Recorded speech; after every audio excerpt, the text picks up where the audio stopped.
Ganito nga ba talaga ang epekto kapag wala na sa piling niya si Catherine Bernardo?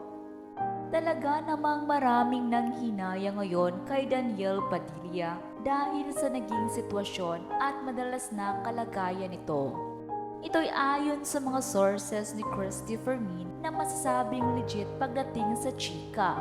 November 2023 nang i-anunsyo ng Katniel ang katotohanang hiwalay na sila.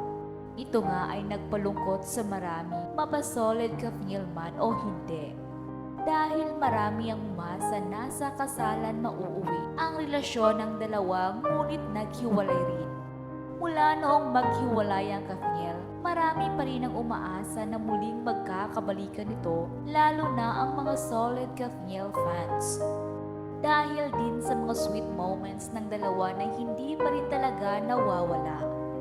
Lalo na ang pagiging caring at gentleman pa rin ni DJ kay Kat na kinakikiligan pa rin ng marami. Isa pa sa mga nagpapaasa sa kanilang mga fans ay nang burahin ng aktor ang kanyang breakup post sa Instagram. Ngunit agad din itong binasag ni Kat sa kanyang caption. Ngayon ay may nakalap si Christy patungkol kay DJ na kinaawaan ng marami. Kung makikita na parang matatag umano ang aktor, kabaliktaran daw ito sa katotohanan.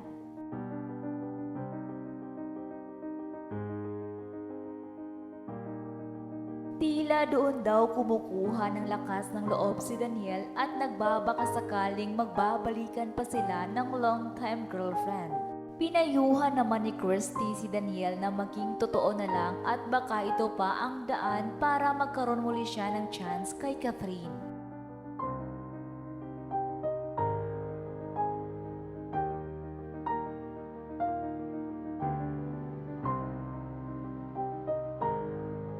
Hanggang ngayon ay tikom pa rin ng aktor sa lahat ng intriga na binabato sa kanya. Ilan sa mga akusasyon sa kanya ay cheater at manipulative sa dating karelasyon. Ilang taon daw ito pinagtiisa ni Catherine at ngayon ay napuno na siya. Samantala, in-unfollow na ngayon ni Kat si DJ sa Instagram. In-unfollow na rin ng box office queen ng isa sa tinuturo noong third party sa hiwalayan nila na si Jillian Vicencio. Mariing tinanggi noon pa ni Jillian ang isyu patungkol sa kanya.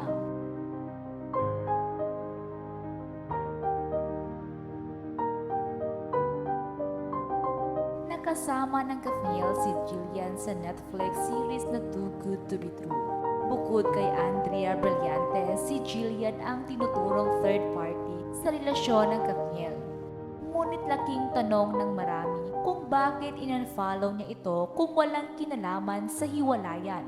Bukod kay Jillian, wala na rin sa following list ni Catherine sina Liza Soberano at Julia Barreto na pinagtataka ng netizens.